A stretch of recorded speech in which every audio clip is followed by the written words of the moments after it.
Hello mga kordang, may ipakita po ko sa inyo mga kordang isang pulis na veterano mga kordang at mag-resign dahil hindi na niya makaya ang pangyayari sa bansang Pilipinas.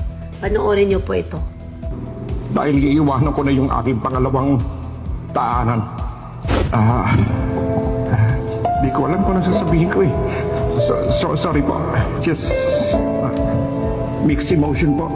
Di ko alam kung mababasa ko pa yung aking speech na ginawa ng aking anak. Sabi ko, kagabi pa po ako umiyak. Kagabi pa po ako mixed emotion dahil iiwanan ko na yung aking pangalawang taanan.